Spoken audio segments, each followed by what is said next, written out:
many people now are looking for the quality of life before anything else.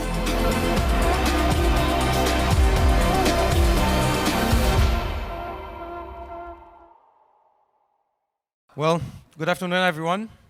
I hope you still have your energy. Is everyone having fun so far? I think there was a lot to learn today. And if Amir would allow me.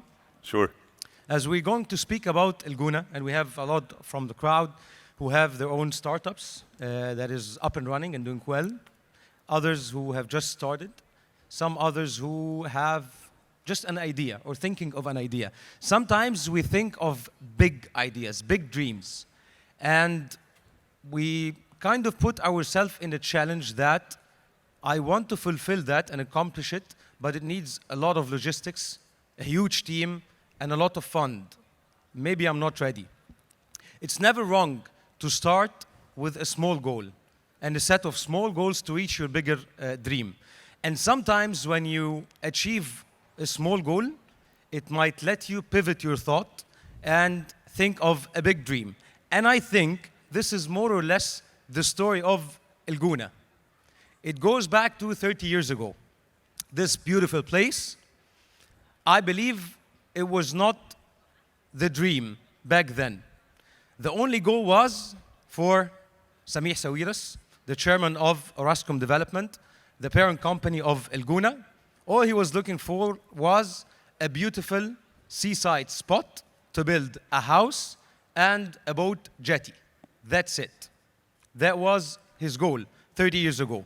And now you can see this beautiful place that is growing day by day and year after year, not only in this beautiful place, but I think it went beyond the borders of Egypt. Am I right?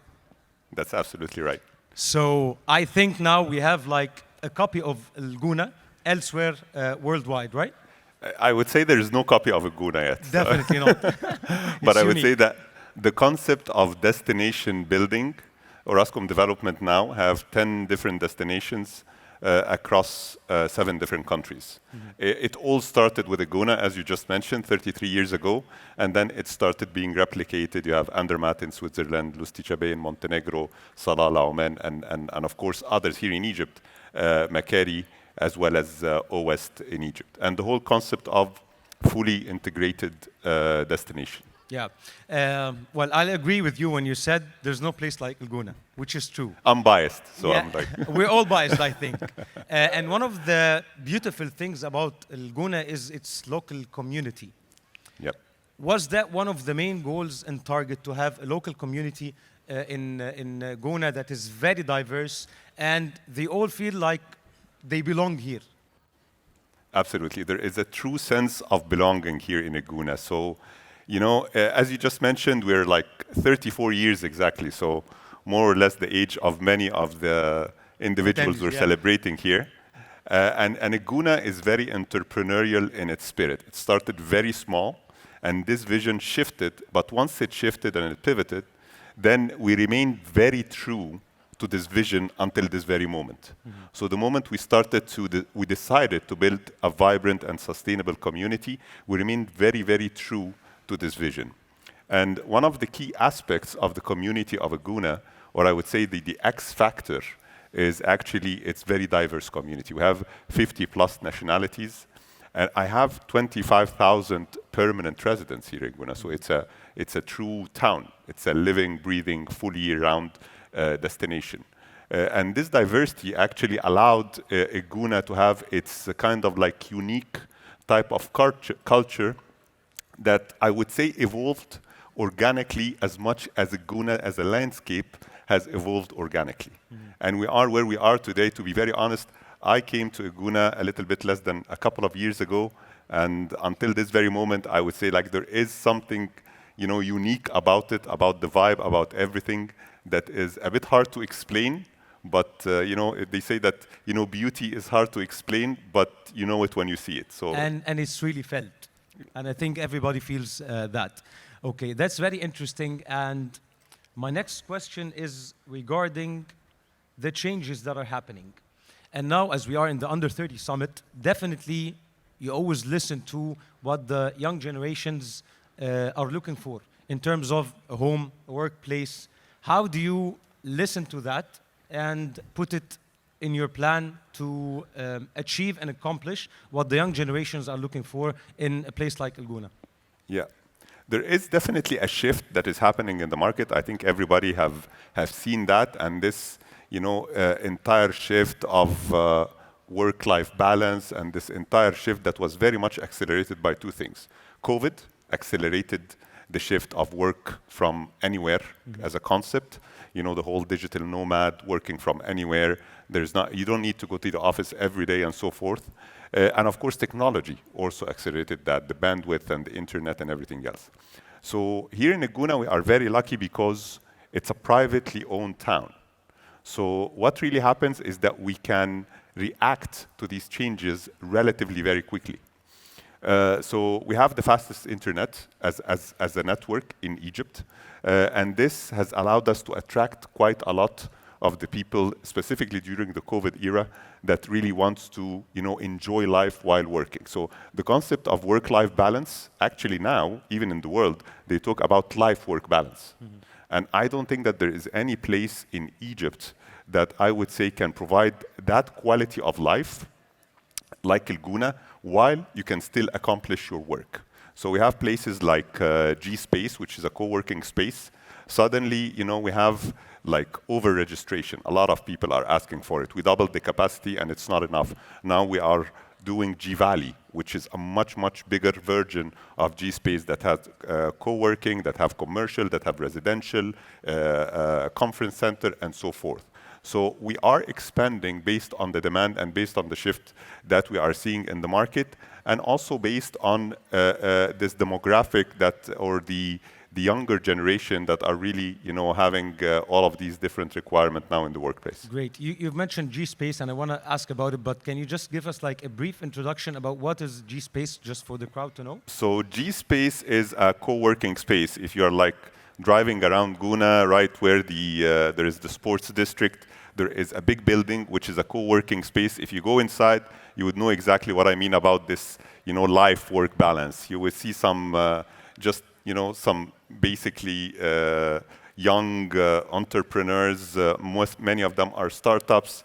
They are there working from anywhere. They see maybe in the garden, maybe on a swing. There is a nice, like a small amphitheater where they can have their meetings. So the concept of work from anywhere and anytime, basically, as long as you accomplish the task that you have. So it's a very cool co-working area that I would invite anybody to go and check it out. Right, but G-Space, it came to life right before the pandemic. Yes, it was before the pandemic, absolutely. Throughout the pandemic, did you notice that the demand it blew up? Of course. And this is where you came up with an idea of G-Valley, a bigger space. Yeah. So G-Valley is going to be a completely different story. Like in terms of, it would be like almost 500,000 square meters. So it's quite a big development. And I would say it's a unique of its kind in Egypt. Yeah, I mean, to have all of these different components, the entire ecosystem of a startup or of an SME, all in one place. And it also provides access to capital to a great extent. So if you're a startup and you are looking for investors, then they know where to find them. Because, again, the Guna is also a big attraction for many of the big investors in Egypt and in the region. So it provides the entire ecosystem for any startup or the incubation of a startup or an SME. Great. And G-Space and G-Valley are different from Al-Guna Business Park. Guna Business Park is a different story. That's for a more mature corporate. So that's where Guna headquarters is. And it would be considered like the financial district of Guna. And also the design district of Guna. So Guna Business Park, actually, again, quite a lot of demand coming to us from many banks that we want our own kind of like small building. And it's all about, creating or identifying Guna as a place to work. And it goes back to the same concept of, many people now are looking for the quality of life before anything else. True. So, and that's basically what we are, if I would say, selling. That's the product. We're not selling real estate. We're not selling commercial or retail. We're selling quality of life. Great. And That's not enough. Higher, please. Thank you. Well deserved. Okay, and getting back to the local community, how do you engage with the local community and how do you encourage the talents of the young generations, especially that I know you have young Goonies that were born here? Yes. That I'm very proud of the young Goonies. I personally am very proud of them. So it's the second generation Goonies, many great examples that have started or moved to Guna at a very young age, and now they became whether Natalie Lambrecht, who became a world champion in kite surfing, or Nicole, her sister, who have, I think, one of those restaurants here. And she has a fantastic vegetarian, organic, sustainable restaurant that already started to take awards, and I would advise you all to try it out. Or Nurshek, who is also, basically doing a lot of products that is of sustainable nature, and it's branching out of Aguna. Many of the restaurants that we always encourage the homegrown concept. So there is a lot, and Aguna is very specific in that. We actually never, we were never very encouraging of all of these big chains to open up in Aguna. So you don't see many of those in Aguna at all. And we always encourage the homegrown concept, but many of these homegrown concepts now became quite big, and they start to branch out, and we're very proud that they are originated in Aguna. So we do a lot of programs with the community. Sometimes it's led by the community and supported by the town, and sometimes it's led by the town and supported by the community. Can you give us examples? Yeah, sure. So we have, for example, and again, if many of you are staying in Guna, I would advise to go to Daisy's Art Academy. So she makes a lot of shows, and she involves all the kids from the schools and many of the adults, and she makes quite a lot. And she had an amphitheater here in Aguna, and it's really, really fun to watch, and it's almost every other week there is a different show and an arts performance of arts. There is also Earth Week, for example. Guna, we're a very sustainable town, and Earth Week, where all the kids get involved in stuff like beach cleanups and competition for kids and adults alike. Great. As you have mentioned now, sustainability. Yeah. And I know you in Guna care much about that. Yeah. Can you touch more about this, and what are you doing in Guna in terms of sustainability? So we just actually a few minutes ago, we announced that we are doubling the capacity of our solar plant. Sustainability is embedded in the DNA of Guna way before the wave of sustainability for all over the world. So the whole idea and part of the vision is coexisting in harmony with its surrounding nature. And that goes also on the social level about, hiring or like the local communities and things like that. So, we have so many sustainability examples, really, and it's one of the things that we think about first before anything else. From building techniques, when you go around the Guna and you see all of these Nubian domes or the wind catchers and the material that we are using and everything else, these are all, whether sustainable materials or sustainable building techniques. For solar plant, of course, we have the biggest private solar plant in entire Egypt, and we are doubling this capacity. A thing that is very close to me as well is mobility.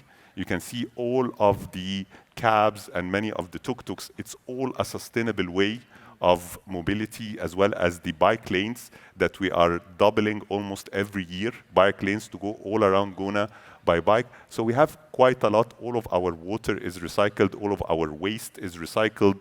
We have, no plastic bags down. We're really, really focused on that, and it's really part of our DNA, and we're very proud of it. That's great. And finally, I'm sure throughout the 34 years, new ideas came up, new visions came up as well. So I'm interested to know, how do you personally and El Guna and Orascom Development look at El Guna in terms of the next 5 to 10 years? I can tell you how we look at it to the next 20 years. Great. Because I think one of the most important things is that we remain very true to our vision. So, I always say that Samih, when he founded this, and when the vision, as you said, kind of like pivoted and shifted, he's very adamant on the vision, very flexible on the execution, but he was very adamant on the vision. And it's always the same for any destination. So we do create vibrant, sustainable communities where people are inspired to live life as it should be. So this is basically our vision for anything that we do, and it will remain our vision for my view for the foreseeable future. Great. Let me assure you that definitely you are doing a great job. Thank you very much. El Gouna cannot be compared to any other resort or town, if I may say, because El Gouna is Please not don't just, say resort. It's a town, yes. It's a town. So definitely it's unique and it's special with all the great community also living here. Mohammed Amer, El Gouna CEO, thank you so much. Thank Been you a very much. pleasure. Thank you. Thank the you, pleasure is everyone. all mine.